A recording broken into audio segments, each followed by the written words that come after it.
do Além, fascículo 18. Comunicações mediúnicas. Adelaide Augusta Câmara, Aura Celeste. Rio de Janeiro, 1941. Adelaide Augusta Câmara foi uma das mais devotadas figuras femininas do espiritismo no Brasil, bem conhecida pelo seu pseudônimo de Aura Celeste. Encarnou na cidade de Natal, estado do Rio Grande do Norte, em 11 de janeiro de 1874, e desencarnou na cidade do Rio de Janeiro, em 24 de outubro de 1944. Aura Celeste veio para a antiga capital federal em janeiro de 1896, graças ao auxílio de alguns militantes do protestantismo, a cuja religião pertencia, os quais lhe propiciaram a oportunidade de lecionar no Colégio Raul Williams, o que fez com muita proficiência, durante algum tempo, até que organizou em sua própria residência, um curso primário, onde muitos homens ilustres do meio político e social brasileiro aprenderam com ela as primeiras letras. Foi nesse período de sua vida, no ano de 1898, que começou a sentir as primeiras manifestações de suas faculdades mediúnicas. Nessa época, o grande Bezerra de Menezes dirigia os destinos da Federação Espírita Brasileira, revestido daquela auréola de prestígio e de respeito que crentes e descrentes lhe davam, e o espiritismo era o assunto de todas as conversas, não só pelos fenômenos e curas mediúnicas, como pela propaganda falada, pelos livros e pela imprensa. Sob a sábia orientação de Bezerra de Menezes começou a sua notável carreira mediúnica como psicógrafa, no Centro Espírita Ismael. O grande apóstolo do espiritismo brasileiro, pela sua conhecida clarividência, prognosticou, certa vez, que Adelaide Câmara, com as prodigiosas faculdades de que era dotada, um dia assombraria crentes e descrentes. E essa profecia de Bezerra não se fez esperar, pois em breve Adelaide Câmara, como médium auditiva, começou a trabalhar na propagação da doutrina, fazendo conferências e receitando, com tal acerto e exatidão, que o seu nome se irradiou por todo o país. Com a desencarnação do inovidável mestre, Dr. Bezerra de Menezes, em 1900, Adelaide Câmara aproximou-se do grande ceareiro que foi Inácio Bittencourt. Nas sessões do Círculo Espírita Caritas, passou a emprestar o seu concurso magnífico como médium e como propagandista de primeira grandeza. Contraindo núpcias em 1906, os afazeres do lar, e a educação dos filhos mais tarde, obrigaram-na a afastar-se da propaganda ativa nos centros, mas, nem por isso, ficou inativa. Nas horas de lazer, entrava em confabulação com os guias espirituais, e pôde receber e produzir páginas admiráveis, que foram dadas à publicidade na obra do Além, em 21 fascículos, e no livro Orvalho do Céu. Foi aí que adotou o pseudônimo de Aura Celeste, nome com que ficou conhecida no Brasil inteiro. Em 1920, retorna à tribuna e os trabalhos mediúnicos, com tal vigor e entusiasmo, que o seu organismo de compleição franzina ressentiu-se um pouco, mas, nem por isso, deixou ela de cumprir com seus deveres. O Dr. Joaquim Murtinho era o médico espiritual que, por seu intermédio, começou a trabalhar na cura dos enfermos e necessitados, diagnosticando e curando a todos quantos lhe batiam à porta, desenvolvendo-lhe, espontaneamente, diversas faculdades mediúnicas nesse período. Além das mediunidades de incorporação, audição, vidência, psicográfica, curadora, intuitiva, possuía Adelaide Câmara, ainda, a extraordinária faculdade da bilocação. Muitas curas operou em diferentes lugares do Brasil, a eles se transportando em desdobramento fluídico, sendo visível em seu corpo perispíritico, como aconteceu em Juiz de Fora e Corumbá, provadamente constatado, por enfermos que, sob os seus cuidados, a viram aplicar-lhes passes. Poetisa, conferencista, contista, e educadora sobretudo, deixou excelentes obras litero-doutrinárias, em prosa e verso, assinando geralmente com seu pseudônimo. É assim que deu a público vozes de alma, versos, sentimentais, versos, aspectos da alma, contos, palavras espíritas, palestras, rumo à verdade e luz do alto. Esparsos em revistas e jornais espíritas, há muitas poesias e artigos doutrinários de sua autoria. O grande jornalista e literato Leal de Souza referiu-se a Adelaide Câmara como a grande musa moderna, a musa espiritualista. Em 1924, teve as suas vistas voltadas para o campo da assistência às crianças órfãs e à velhice desamparada. Centralizou todos os seus esforços no propósito de materializar esse antigo anseio de sua alma. Pouco, entretanto, pôde fazer em quase 3 anos de lutas. Aconteceu, então, que um confrade, João Carlos de Carvalho, estava angariando donativos e meios para a fundação de uma instituição dessa natureza, e, um dia, faz-lhe entrega da lista de donativos a fim de que Adelaide Câmara arranjasse novos óbolos para tão humanitário fim. Dias depois, João Carvalho desencarna, e ela fica de posse da lista e do dinheiro arrecadado. Passados alguns meses, o Sr. Lopes, proprietário da Casa Lopes, que andava estudando a doutrina, mostrou-se interessado na organização de uma instituição de amparo e assistência aos órfãos e Adelaide lhe informa possuir uma lista com alguns donativos para esse fim. A ideia foi recebida com entusiasmo e logo concretizada. Alugaram uma casa em Botafogo e aí foi instalado, no dia 13 de março de 1927, o Asilo Espírita João Evangelista, sendo ela sua primeira diretora. Compareceu a essa festiva inauguração o Dr. Guilom Ribeiro, então segundo secretário da Federação Espírita Brasileira e representante desta naquela solenidade. Adelaide Câmara, em breves palavras, exprimiu o júbilo de sua alma, afirmando realizado o ideal de toda a sua existência, ser mãe de órfãos, graça do céu que não o trocaria por todo o ouro e todas as grandezas do mundo. Dedicou, daí por diante, todo o seu tempo a essa grandiosa obra de caridade, emprestando-lhe as luzes do seu saber e de sua bondade até o dia em que serenamente entregou a alma a Deus. Com extremosa dedicação, trabalhou a hora celeste em várias sociedades espíritas beneficentes da cidade do Rio de Janeiro, dando a todas elas o melhor de suas energias e de sua inteligência. No Asilo Espírita João Evangelista, porém, foi onde realizou sua tarefa máxima, não só como competente educadora, mas também como hábil orientadora de inumeráveis jovens que ali receberam, como ainda recebem, instrução intelectual e educação moral. A vida e a obra de Adelaide Câmara foram uma escada de luz, uma afirmação de fé e humildade, e um perene testemunho de amor. Era grande educadora que ensinava educando e educava ensinando, pelo exemplo. Médium sem vaidades, sincera e de honestidade a toda prova, praticava a mediunidade como verdadeiro sacerdócio. Dotada de sólida cultura teria, se quisesse, conquistado fama no mundo das letras. Poetisa de vastos recursos, oradora convincente e natural, senhora de estilo vigoroso e de fulgurante imaginação, tudo deu e tudo fez, com o cabedal que possuía, para o bom nome e o engrandecimento da doutrina espírita. O Asilo Espírita João Evangelista, no Rio de Janeiro, aí está ainda, em sede própria, atestando a obra e o devotamento à causa do bem daquela nobre mulher que se chamou Adelaide Augusta Câmara. Orientação ao pensamento. Amigos e irmãos, paz conceda o Senhor aos vossos espíritos. Meus amigos, os homens em geral não se preocupam com os problemas que interessam os seus espíritos, eles se preocupam, e muito, com os problemas que têm solução material.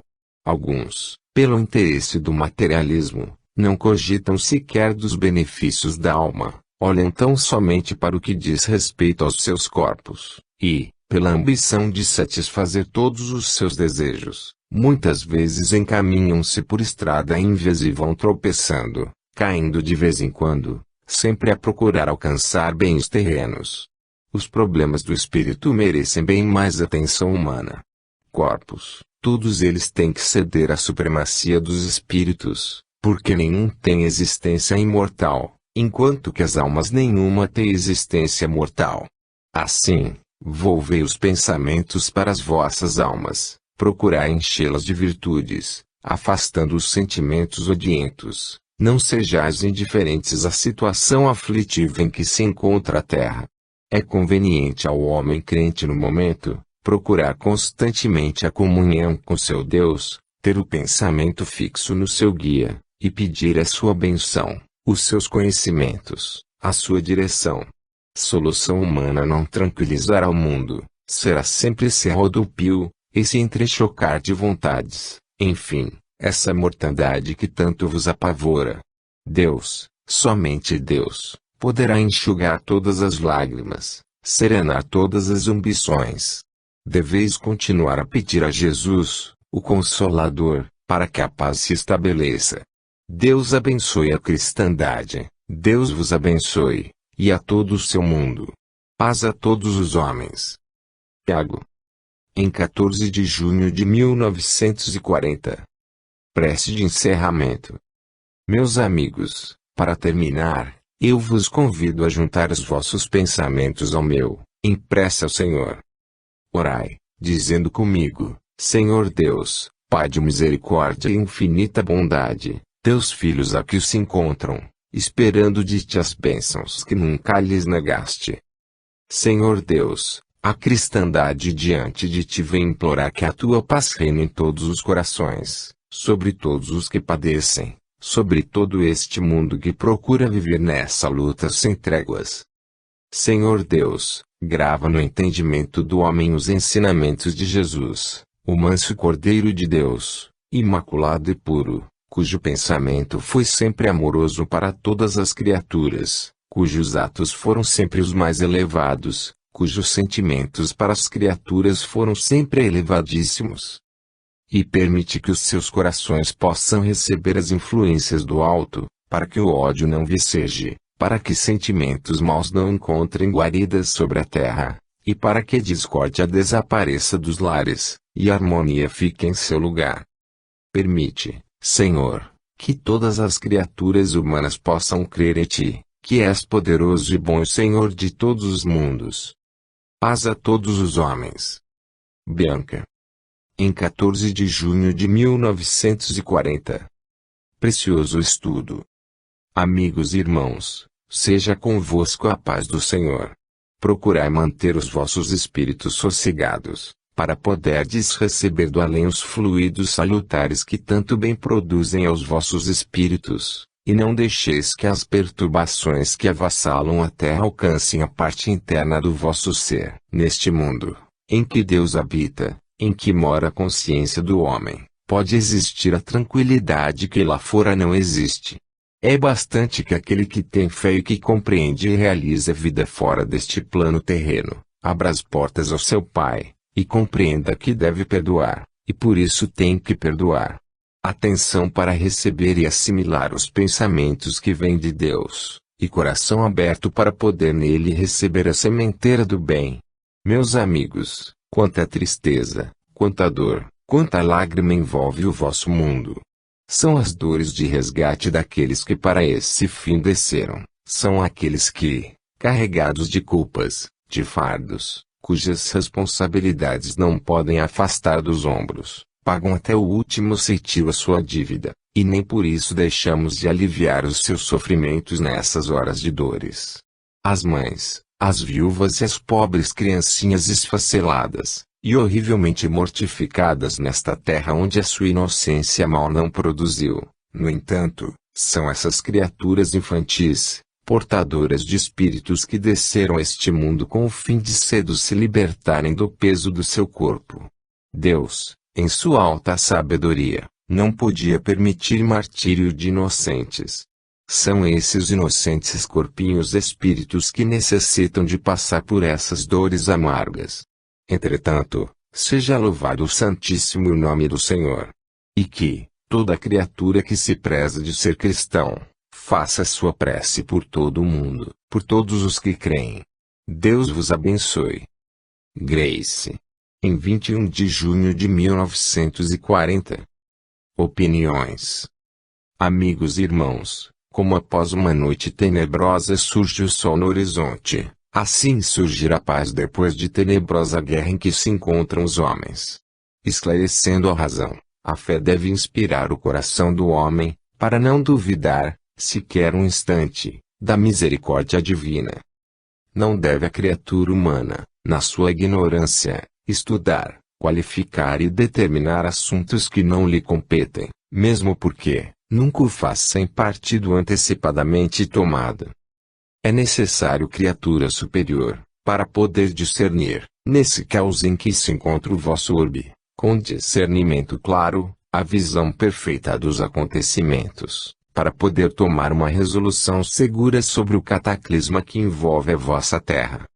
Opinião insensata, tomada aqui e ali, formada por outras opiniões não menos insensatas, só pode trazer uma carga pesada de maus fluidos, e, longe de aliviar o ambiente da maldade, o agrava, pois o que falta é a fé.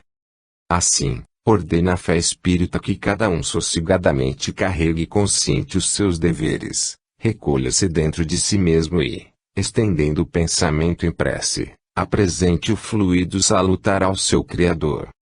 Ninguém pense que a atualidade representa um descuido dos mentores que dirigem o movimento da Terra. O que há, meus amigos, é o cumprimento da lei, é o resgate de dívidas, o sofrimento, é a lágrima salvadora que aliviará o culpado de outras vidas. Mantenha-se o homem dentro da sua fé, compreendendo a sua imperfeição, corrija o seu feito moral, e não seja indiferente à fé que recebeu, e molde o seu pensar, o seu sentir, pela moral do cristianismo. Tenha fé, esperança e caridade. Deus vos abençoe e proteja sempre. João. Em 21 de junho de 1940. Uma só é a pátria do Espírito. Amigos, irmãos queridos, filhos do mesmo Pai, filhos do mesmo Deus, a sua bênção santificadora repouse sobre todos vós.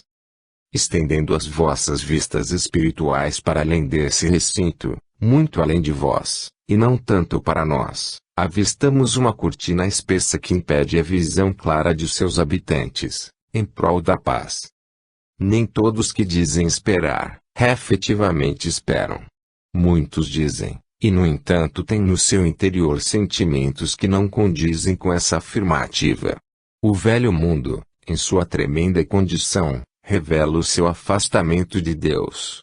Quando os homens pensavam que lá residia a pátria das ciências, o país dos gênios, não podia imaginar que de lá partisse o que partiu. Eis que se verifica o engano daqueles que assim pensavam.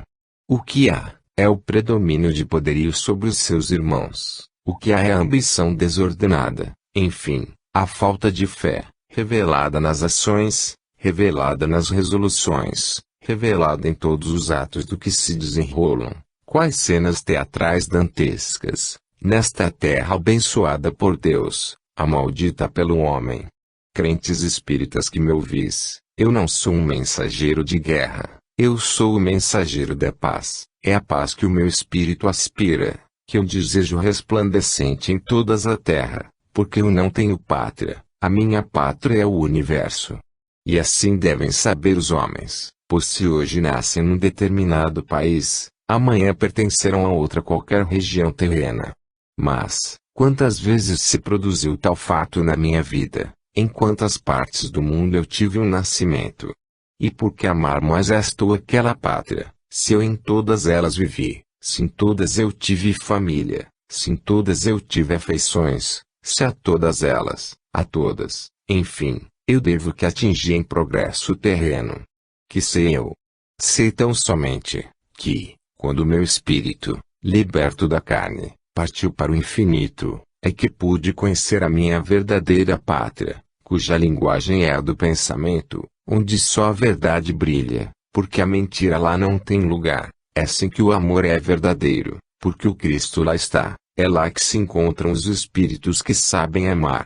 Venho visitar-vos, porque muitos de vós esperavam a minha humilde presença. Não que os humanos possam modificar a rota dos acontecimentos, nem se ordena a presença de um, mas atende-se à sinceridade de muitos e, pelo amor, eu aqui estou. Recordando os tempos antigos, em que eu era simples pescador, conheci o vulto sereno do meigo Nazareno, a quem não estava na altura de poder compreender. Hoje, o que vejo eu? Criaturas de ínfima moral, muitas vezes de cabedal capaz de empolgar os outros, ou figurarem em altas posições sociais, sem compreenderem aquilo que nós, os inscientes, os humildes entendíamos naquele tempo. Meus amigos, meus irmãos, que venha o reino de paz. Orai por ele. Assim seja. Pedro. Em 28 de junho de 1940. Alimentemos a nossa fé. Deus seja louvado na sua alta sabedoria, abençoada seja a caridade para com todos. Deus seja louvado no seu infinito amor, para todos sempre. Meus amigos, todos os seres formados pelo Pai são seus filhos. Há filhos obedientes, dóceis, que com prazer cumprem a vontade daquele que os criou. Há seres desobedientes que, abusando da faculdade que Deus lhes concedeu do livre-arbítrio, escarnecem da caridade do Pai e se desencarrilham pelo caminho da dor. Feliz é o homem que durante a sua estadia na terra pensa e reflete sobre o seu futuro espiritual.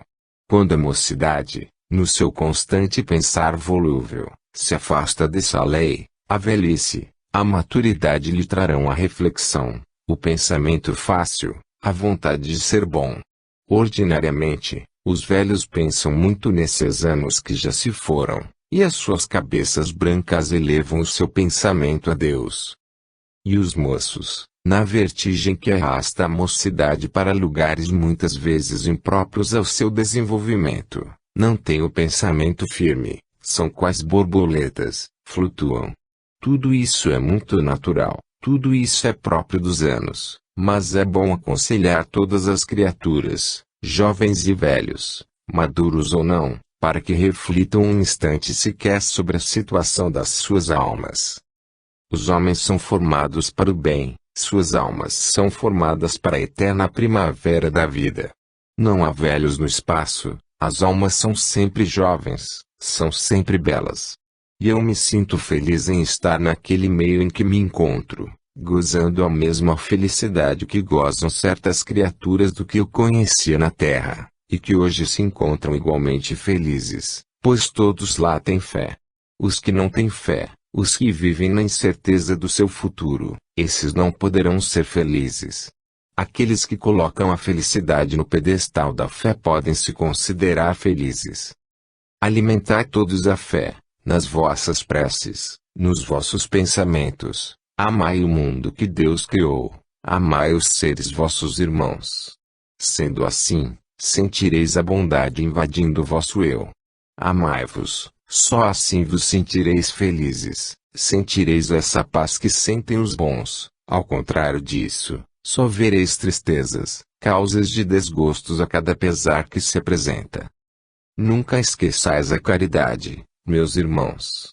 Aqueles que já estão velhos, cansados da luta da vida na terra, devem ter coragem e muita coragem, devem ter cautela no falar, no pensar e verão frutos bons no seu labor. A ti, que me ouves, e a quem tributo o mesmo afeto de sempre, eu digo, não desfaleça a tua fé, volve os teus olhos para o alto, vê a miséria que campeia na terra, o entrechocar das paixões, vê quanta calamidade, ergue os teus olhos para o alto, pede a Deus clemência para essa humanidade desenfreada, e ora por mim, que não me esqueço de ti. Deus vos guarde a todos. Antônio. Em 28 de junho de 1940. Unidos, na mesma fé. Irmãos e amigos, paz, paz nas vossas consciências, paz nos vossos lares, em todas as vossas relações, e que essa paz se estenda, conquistando corações amigos. O tempo de vida na Terra é tão curto, os homens aqui se demoram numa permanência tão rápida, que, ordinariamente, os seus padecimentos rapidamente se vão. Entretanto, por efeito de pensamentos nem sempre acertados, se afastam do convívio dos seus irmãos e se mantêm na sombra. Essa separatividade fere em cheio o mandamento de Deus. Meus amigos e minhas amigas, principalmente vós, que fostes feitas para rainhas dos vossos lares, para o consolo das vossas casas, vós, minhas irmãs, que tendes lares, tendes pais, tendes irmãos amigos, vós, sobretudo, procurai atenuar, corrigir os sentimentos baixos de separatividade e de intrigas. Não permitais que vos venham afastar umas das outras tais demonstrações de inferioridade. Nota: um espírito obsessor tenta interromper a comunicação. Para longe é voz da terra, para longe é voz infeliz. E que compreenda bem que aquele que assim procede não deixa de ter uma responsabilidade muito grande, como também o aparelho receptor, que deve saber agir e compreender a situação de cada um. Porque se um espírito malfeitor, possuidor de ideias más, tenta escandalizar seu irmão, deve o médium mostrar que não está sob a sua direção e sim do seu próprio espírito. O médium bem desenvolvido faz a caridade, mas não se presta a joguete de infelizes. Paz a todos vós, confortando-vos, na certeza de que Deus vos ouve, Deus vela por todos vós. Paz a todos os homens. Tiago. Em 4 de julho de 1940. Fé que sustenta. Deus seja louvado no coração dos seus filhos, templo augusto da fé. Não pode ser salutar a fé sem fortaleza, mas a fé que impele os fortes, que alenta, a fé que se sacrifica, a fé que encoraja, aquela que enfrenta os momentos difíceis da vida, sejam quais forem as dificuldades. Há criaturas assim. Deus as abençoe.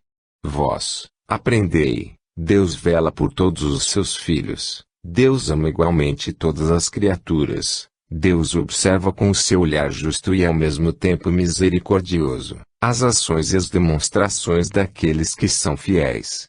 Pela fé demonstrada pelos membros do Asilo Espírita João Evangelista, seja abençoada esta casa em toda a plenitude do amor de Deus. Os membros da diretoria que permaneçam fiéis nos seus postos, cada sócio não esqueça a parte das crianças, aqueles que têm mais, aqueles que dispõem de melhores meios, repartam fartamente com a pobre infância desvalida, e que a fé continue a alimentar-vos, sobretudo nas vicissitudes da vida. Seja feita a santíssima vontade de Deus. João. Em 4 de julho de 1940. Pai, perdoa-lhes. Graças, meus amigos, ao nosso Deus. Que o Espiritismo por toda parte tenha corações sinceros que o apreciem e que lhe compreendam a grandeza. Não vale o pequeno números, reduzido, que na escuridão trevosa se encontra, procurando empanar o brilho da luz. Deus, em sua clemência, os perdoará. Jesus os encaminhará pela trilha do bem, e vós, aqueles que não compreendem a grandeza da fé, respondei com as palavras de Jesus: Pai, perdoa-lhes, porque eles não sabem o que fazem. Aqui está o Asilo Espírita João Evangelista, com as suas portas abertas para recolher em si a infância necessitada. Quando se abrem vagas, pela saída daquelas que aqui recebiam o pão do Espírito, o alimento do corpo, o cuidado necessário à sua educação, muitas vezes é motivo de tristeza para todos nós. Não convém derramar lágrimas, não convém esmorecer, antes, pelo contrário, volver os olhos para Deus, Pai de clemência e misericórdia. Senhor, as ovelhinhas que nós procuramos encaminhar pela senda do bem, foram-se, já não são mais do nosso aprisco, manda outras, Senhor, que melhor possam compreender o que é o pão da vida, que possam compreender o sacrifício de corações, de dedicações, de amor, e que possam encontrar todo o amor, toda a caridade, todo o desvelo, todo o conforto. Que venham, meu Senhor. As outras que se foram, sejam crentes em teu amor, sejam livres de todo o perigo que lhes oferece o mundo, inspiradas pelos seus amantes guias, e que sejam encaminhadas pelo bem, perdoadas pela leviandade dos seus, de qual não são culpadas. Abençoa todas estas, meu Senhor, e abençoa igualmente com estas que aqui estão, todas as que se foram, são tuas filhas, e nós as estimamos como tal. Deus seja louvado em sua glória, Jesus seja louvado em sua sabedoria. Para todos sempre, seja o Senhor louvado por todas as criaturas. Irene. Em 26 de julho de 1940. Espíritas não espíritas. Meus amigos, paz. Uma palavra em prol do espiritismo. Se eu vos disser que nem todos os espíritas são espíritas, vós entendereis que eu disse qualquer coisa que não está direito. No entanto está. Há muitos espíritas que não são espíritas, porque o são de rótulo. Vós compreendeis, se eu colocar em líquido qualquer numa garrafa, e escrever por fora o nome de um certo licor, não poderei enganar a muitos, porque o observador saberá se é ou não o licor cujo nome está ali pregado. É inútil. O que mostra a crença de uma criatura em espiritismo é o seu modo de agir, o seu modo de ser. Não é por ser um magnífico orador, nem por ser um bom médium. Há muitos médiums que não são espíritas. O cumprimento do dever pelo amor à causa, enfim, o espelho real da criatura espírita é a sua vida diária, o seu falar, o seu agir, o seu proceder, o seu sentir. Cristo, nosso Senhor, em tempos idos, palmilhando a terra em que habitais, disse: não pode a mesma fonte dar água doce e salgada, ou será água doce ou será água salgada, não poderá dar as duas espécies ao mesmo tempo. Querendo dizer que não é possível guardar no seu interior sentimentos honestos, sentimentos religiosos e demonstrar pela palavra ou pelo gesto, pela ação, coisa inteiramente oposta. Eu estou falando muito devagar, propositalmente, porque desejo que estas palavras sejam registradas, porquanto é necessário que o sejam. Assim, pois, meus caros irmãos, sem falar na pressa habitual de sempre, quando me sinto apoiado a um bom lápis, eu falo vagarosamente, mansamente para facilitar o trabalho. Como espíritas que sois, não vos esqueçais que não tendes sobre vós apenas os olhos mortais dos vossos irmãos, tendes o olhar severo da providência, tendes o fluido salutar de Jesus e tendes a companhia dos vossos guias e amigos diretores, que escutam, presenciam e veem toda a vossa maneira de ser. Quanto cuidado devem os espíritas ter para que se tornem verdadeiramente espíritas. Em primeiro lugar, deixar a reputação alheia, não procurar agravar a situação de quem está aflito, amparar aqueles que verdadeiramente necessitam, falar palavras consoladoras aos que precisam de tais palavras, suaves, mansas, doces, aos ouvidos daqueles que os cercam, e abandonar de vez a fiscalização dos atos alheios. Cada um crente espírita deve saber que a consciência é o juiz mais severo da criatura e pela voz da consciência falam os guias. Os vossos atos, as vossas ações, todas elas são lidas, vistas cotidianamente pelos vossos maiores do além. Guardai esse aviso, guardai enquanto é tempo. Até. Em 26 de julho de 1940. A estreia de um espírito feliz.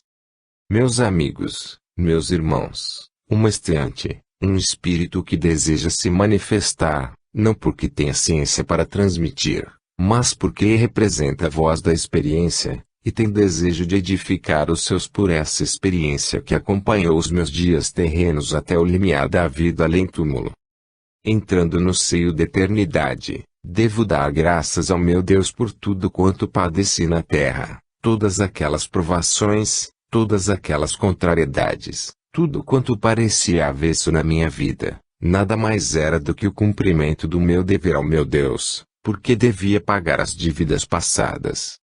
Quem me escuta, bem me conhece, fica tranquilo em teu coração. É certo que foi rápida minha passagem para o além, mas eu não tinha queixas de ninguém, nunca guardei no meu coração uma pontinha de ódio, sempre perdoei aqueles que não me compreenderam. Repito, as decepções sofridas, As contrariedades, todas elas estavam no sacrifício que o meu próprio espírito se impôs quando estava na erraticidade. Graças a Deus eu pude conhecer em espírito o mundo além e me sinto perfeitamente feliz.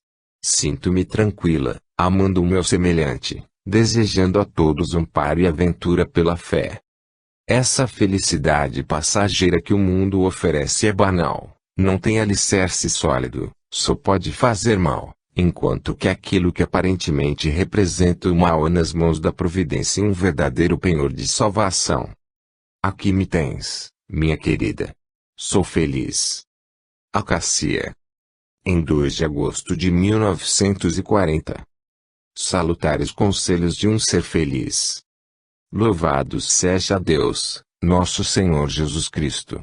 Que a sua paz bendita habite no coração de quantos o amam, que a Virgem Santíssima esteja na alma das criaturas, sejam elas guardadas em seu amor, reservadas das tentações, iluminadas nos seus espíritos. Meus amigos, a minha manifestação nesta hora vem para vos dizer que é a primeira vez que o faço, atraída pelos laços que sempre me prenderam aos meus, e estando os meus intimamente ligados a esta casa, eu também visitei a casa de João Evangelista, e, mais de uma vez, depois que vivo no além, tem-me sido dada a graça de aqui permanecer convosco. Pouco tenho a dizer, e esse pouco representa muito. Vivi na terra crente em Deus, em Jesus, crente confiante em Maria Santíssima.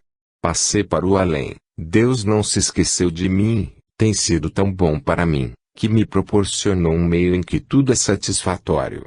Ouço preces constantes ao meu Deus pela paz universal, oram almas aflitas que se sentem perturbadas pelas tentações terrenas. Posso visitar os meus, intuí-los, nas ocasiões precisas, naquilo que eles devem fazer. E agora que vejo tão presos esta casa corações amigos que estão constantemente me desejando, eu visito para lhes dizer por intuição aquilo que acho conveniente fazer às crianças. Amai muito essas pobres criancinhas, muitas delas não têm mãe, muitas delas são órfãs de pai igualmente, e necessitam de um lar que as aconchegue, de um lar que as encaminhe com carinho para o caminho do bem. Isso, porém, não prejudica em nada a boa educação, corrigir-lhes os defeitos, as tendências para a falta de verdade em suas palavras, nos seus pensamentos e, enfim, tudo quanto as possa prejudicar no caráter, encaminhai-as pela linha do bem, fazei-as compreender que Jesus as ama muito, e muito lhes quer, e está pronto a satisfazer os seus desejos, se elas se mostrarem crentes, obedientes e boas. Leva-lhes, caros irmãos, as minhas palavras, e fazei os meus compreendendo que eu sou a mesma criatura que era em corpo carnal, amante como sempre, a mesma mãe amorosa que fui, e desejosa do seu progresso e evolução. Sede caridosos com os necessitados. Não saiba a mão direita o que fez a esquerda, aquilo de bom que se pratica é tão pouco na terra, que só Deus pode lhe atribuir algum valor. Dá em silêncio. Deus a todos abençoe. Eu a todos estimo e a todos desejo paz. Deus te guie e te ampare. Julia. Em 2 de agosto de 1940. A monotonia da vida. Amigos e irmãos, Deus vos conceda a sua paz. Muito falam certas criaturas sobre a monotonia em que decorre a sua vida.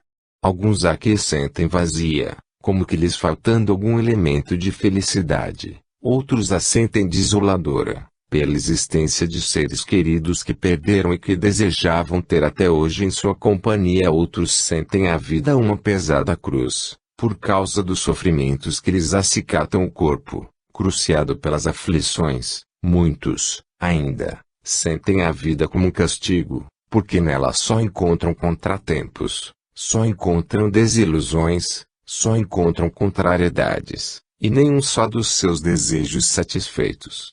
Para estes, a vida transcorre como um verdadeiro sacrifício. Há, ainda, aqueles que desejam ser alegres e não o podem ser, devido às circunstâncias que os cercam, pois são de tal natureza que produzem essa monotonia, essa insipidez de viver. Mas, será a vida mesmo assim? Será que Deus, caridoso, onipotente e bom, podendo perfeitamente criar uma vida perfeita, criou-a de tal forma que se torna um suplício para o ser criado? Será assim? Não, meus amigos, a vida é um dom, a vida é uma dádiva da providência, só pode ser magnífica. É que a orientação dada à vida nem sempre está de acordo com o ideal que a alma aspira. Toda alma no seu interior tem o desejo de progredir, tem o desejo de felicidade, tem a vontade de viver em luz. O homem detesta a escuridão, enquanto que a claridade lhes produz um bem-estar indizível. Então, que dizer? Como conciliar o porquê da vida, feliz e alegre, com essa contingência desoladora que se dá? Que fazer? Cada criatura procure, no ambiente de suas necessidades, de suas ações contínuas, nos seus pensamentos secretos, harmonizar a sua vida com a doutrina evangélica, nunca se afastando propositalmente, como muitos fazem, das ordens expressas nos mandamentos do Mestre. Como quereis vós que tudo vos corra de certa maneira, se não concorreis para tal? Não podeis vós, disse o Divino Mestre, colher figos nos abrolhos, nem colher uvas nos espinheiros. Cada planta dá seu fruto, cada árvore se conhece pelo seu fruto. Assim, pois, meus amigos, essa monotonia da vida depende muito de vós. Se traçardes uma linha reta e por ela seguirdes, acomodando os vossos desejos, as vossas aspirações, aquilo que Jesus ordena, que Jesus aceita, outro será o vosso proceder, e não sentireis tão intensa essa monotonia da vida. Vós atendeis, escutais espíritos inferiores, que muitas vezes são criaturas humanas como vós, pois nem sempre são os desencarnados que atuam sobre vós. Há infelizes sofredores desencanados, e os há encarnados muitas vezes, repito. Retirai dos vossos pensamentos as ideias desorientadas, que não se harmonizam com o Espiritismo. Sempre que a vossa consciência disser, está bem, e os vossos mentores do além concordarem com essa afirmativa, cerrais os ouvidos às opiniões insensatas, e lembrai-vos de que vós não sereis julgados pelas palavras dos outros, e sim pelos vossos próprios atos. Não deixeis que as aves de rapina tirem do vosso coração a semente do bem, elas procuram orientar-vos mal, atrapalhar os vossos pensamentos quando eles estão retos. Deus vos abençoe, Deus vos ampare e vos guie. Tiago. Em 9 de agosto de 1940. Um pouco de doutrina. Meus amigos, Deus vos ilumine para a compreensão exata da beleza espírita. O Espiritismo veio para abrir os olhos da humanidade, mostrar-lhe a realidade da vida além-campa, pela visão dos espíritos de além-túmulo. Realmente, outras doutrinas não mostram o espírito desprovido da matéria, todas elas fazem volta à vista da criatura humana para o ser encarnado, porque o ser desencarnado, desde que partiu, desde que se foi, nada mais se sabe dele, deve-se rezar, pedir o seu descanso eterno, sua luminosidade. Nunca ensinam onde está esse espírito, sua situação no espaço, seu adiantamento, ou atraso, nada. A doutrina espírita, bem ao contrário, prega o repouso após as encarnações dolorosas, e explica o desenvolvimento dos espíritos. O espírito vai descansar, repousar das fadigas dessa encarnação que passou, para, em seguida, despertar, entrar em posse de si mesmo, e considerar o seu passado, desde que a memória dos tempos lhe possa dar um balanço na sua vida, rever os seus atos bons, as suas ações indignas, enfim, feito este balanço de todas as suas existências, inclusive a última, o espírito, de acordo com o seu guia, procura corrigir o ponto fraco do seu caráter. Vem, então, se me permitis a expressão, a salvação pelos ensinamentos religiosos, vem a redenção do espírito, vem as viagens pelos mundos siderais, para o conhecimento de outros planetas, vem, depois de tudo isso, as reconciliações pela emenda, o espírito toma nova carne, para novamente descer ao teatro em que viveu, a terra, para emendar todos aqueles erros, pela expiação de crimes, se é que os praticou. Não se deve orar pelos que partiram. Sim, deve-se orar pelos que partiram, para que eles possam ter um repouso tranquilo, um despertar feliz, consciente para a continuação de seu progresso. Orai a Deus pelo seu progresso, pela sua evolução, pela compreensão exata do seu conhecimento. Pedi que eles guardem a memória das resoluções boas e procurem um meio firme de voltar à terra, para dar cumprimento às suas tarefas. Quanto é belo o Espiritismo! Quanto tudo é razoável, e quanto tudo é lógico! Como Deus oferece ao Espírito as oportunidades para emenda de todos os seus erros. Aprendei Espiritismo nesse feitio, mas vós, muitas vezes ainda pela falta de compreensão, esqueceis as sublimidades da vossa doutrina, ainda vos preocupais com as coisas transitórias desta vida. Meus amigos, nunca recuseis a dor, pedi a Deus conformidade para com ela, forças para suportá-la, pedi a Deus resignação para poder sofrer, porque a vossa doutrina é esclarecedora, é sublime, é a verdade em si. Crentes espíritas, não vos envergonheis de serdes espíritas, e quando a oportunidade se apresentar, porque aí ela vem, de confessardes a vossa crença, fazê-lo resolutamente. Não sejam os embaraços da vida, não seja a contingência humana, não sejam as possíveis opiniões em contrário, que vos façam recuar. Escrevei com mão firme, espírita. E vereis como o vosso nome cintilará como cintilam as estrelas no firmamento, pela coragem que tivestes em dizer, sou espírita. Quando o mais íntimo da vossa família não seja, deixai-o com as suas opiniões e agi com o vosso livre-arbítrio, cumpri o vosso dever. Deus vos abençoe a todos. Viana de Carvalho. Em 9 de agosto de 1940. Esta casa é de Jesus. Graças e paz em nome do Senhor.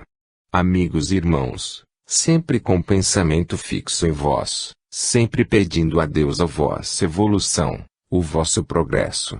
Tendo estado meu espírito, embora, afastado um tanto de vós, pelos deveres que me atraem ao lugar que bem sabeis, transformado em campo de sangue, o meu pensamento não sai um segundo desta casa, podeis crê-lo.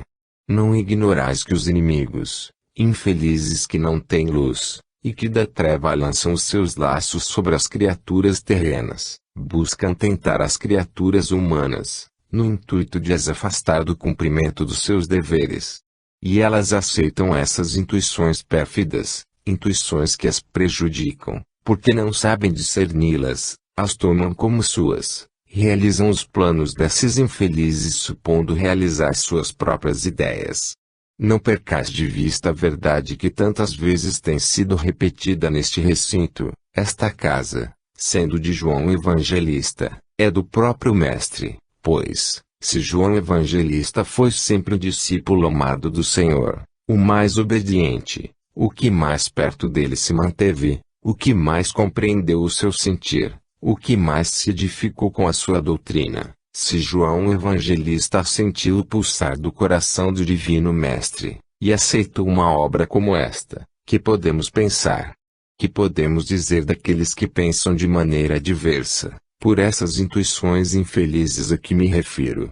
Fazem campanha profícua contra a doutrina, contra a prática da caridade, contra as próprias crianças de dentro deste asilo. E podemos pensar que são criaturas que, amando e compreendendo o Divino Mestre, se consagram inteiramente ao seu serviço. Não obstante afastarem-se da sua lei, podem elas ser fiéis ao seu amor? Meus irmãos, repito mais uma vez, a casa de João Evangelista, cujo encargo ele próprio aceitou, pertence a Jesus. Coragem, trabalhadores de dentro desta casa, coragem. Meus irmãos, assumistes as vossas responsabilidades, e deveis continuar a dar desempenho à vossa tarefa.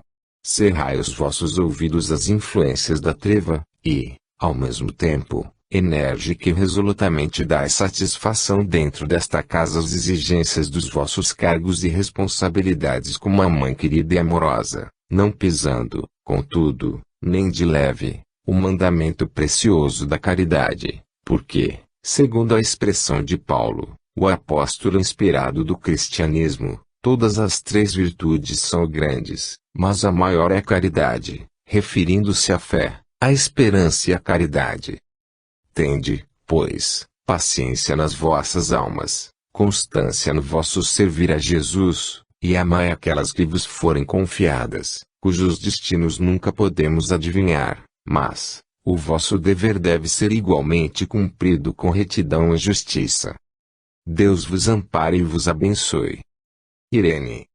Em 16 de agosto de 1940. Mais um ensinamento espírita. Deus Nosso Senhor seja louvado. Amigos e irmãos, tendo acompanhado de perto o vosso trabalho de hoje, eu observo que muito proveito ele vai tendo para as criaturas humanas, que constantemente visitam esta casa, pela verdade das manifestações dos Espíritos. Quando se parte da terra para o além, nada mais suave do que o repouso que Deus concede às almas. Esse repouso é necessário os que pensam de forma diversa erram. Não é fácil aos espíritos recém-desencarnados falarem por intermédio dos médiuns. Não é fácil, porque não lhes é peculiar ainda este exercício. São como as avezinhas em plumes, que pelos telhados vão procurando fortificar as suas asas, para ensaiar o seu primeiro voo, e durante algum tempo vão pelos telhados devagarinho, procurando lançar-se de um galho a outro até poder saber voar bem. Assim são as almas dos desencarnados, elas necessitam do descanso, porque, vós o sabeis por experiência, meus irmãos, quantas provas, quantas aflições, quantas contrariedades na existência terrena, lutas de todas as espécies, contrariedades, decepções que fazem parte do capítulo das provas. Tudo sobrevém à criatura humana, que por vezes se sente desamparada, com tanto peso. Descansa, morre o corpo e aí vem a liberdade do espírito, e lá vai ele repousar das fadigas de quando estava encarnado. Por isso, ninguém se entristeça por aqueles que partiram e então um curto espaço de tempo não deram a sua comunicação. O que deveis é orar muito por esses que partiram, meus irmãos, aguardando uma manifestação espontânea como se procede nesta casa. Esperai que o Espírito reflita, lembre-se dos seus, e o vosso pensamento facilitará a descida dos que vos são caros. Eu, graças a Deus, sinto-me feliz em poder dizer aquilo que penso, embora os meus ensinamentos não possam ser chamados ensinamentos, são ensinos de experiência. O que eu tenho a dizer, meus amigos, é que as vossas preces devem continuar fervorosas em prol daqueles que padecem na terra.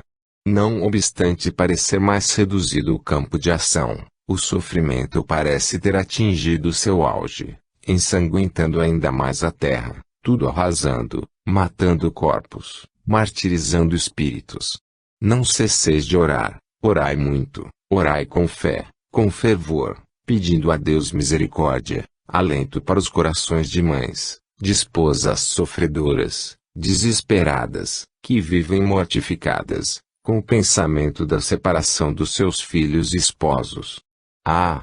Meus amigos, eu gostaria de estar sempre convosco, tal a maneira porque me sinto tão bem aqui, me alento entre vocês.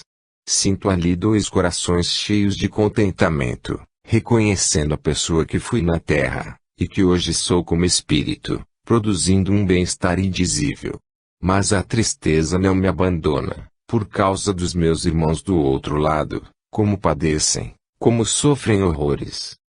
Meus irmãos, repito, orai sempre, pedi a Deus que conforte os aflitos, porque, se vós aqui, em sofrimentos naturais, em vida normal, tendes causa de tantos aborrecimentos, tantos horrores, como não é naquela terra em que a alma não tem um minuto de repouso e o corpo muito menos.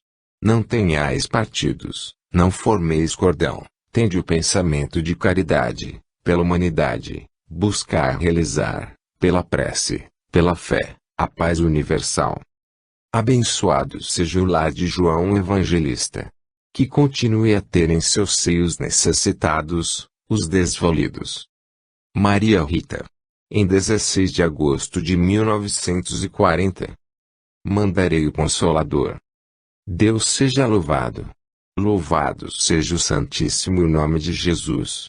E eu mandarei um outro Consolador, o Espírito de verdade, que vos ensinará todas estas coisas, não vos deixarei órfãos. São palavras de Jesus, quando se despediu dos seus discípulos na terra, para partir para o mundo além, onde Deus o esperava. São palavras do Cristo que o homem não deve esquecer, não vos deixarei órfãos.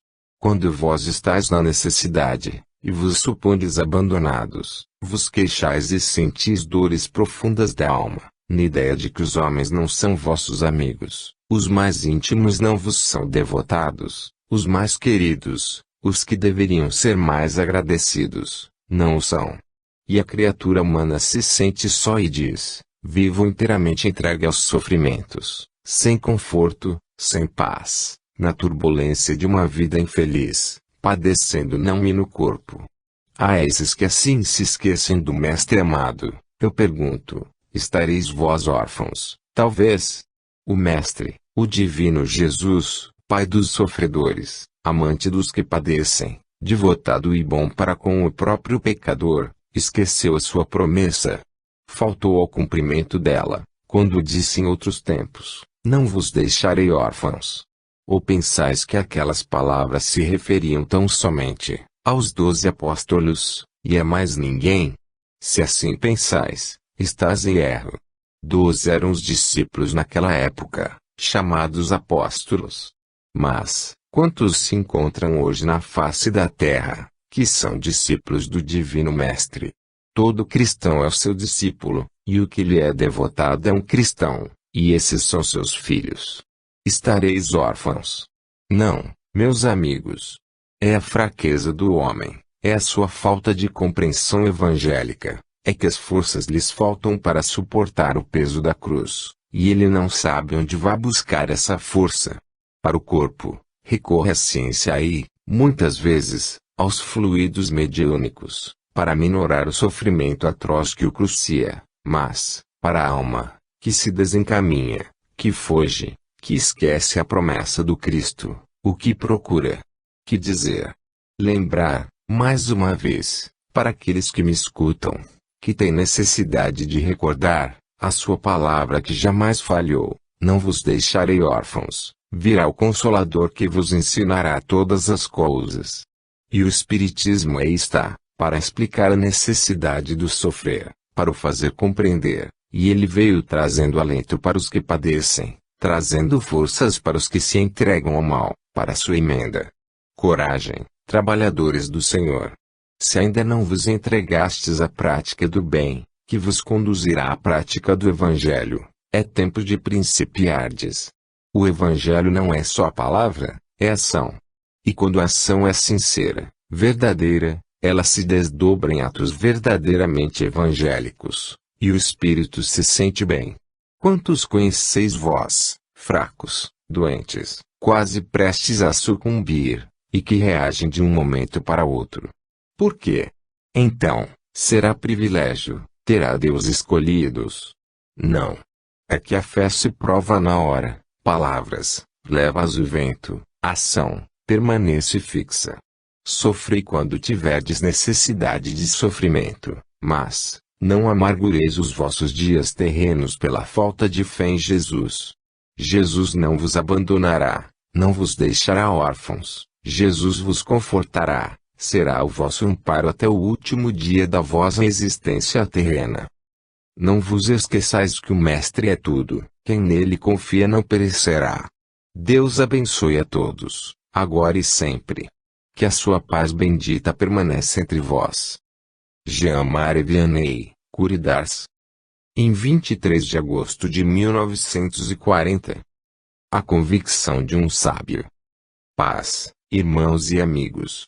Como é doce o despertar de um espírito para a compreensão da verdade eterna, a imortalidade da alma, Quanto se apegam os materialistas à ideia de que a matéria tudo é, o espírito não existe. Quanto se apegam a essa doutrina, que prejudica o seu despertar, que se faz, é certo, mas, muitas vezes lentamente, pelo efeito dos pensamentos, pela convicção terrena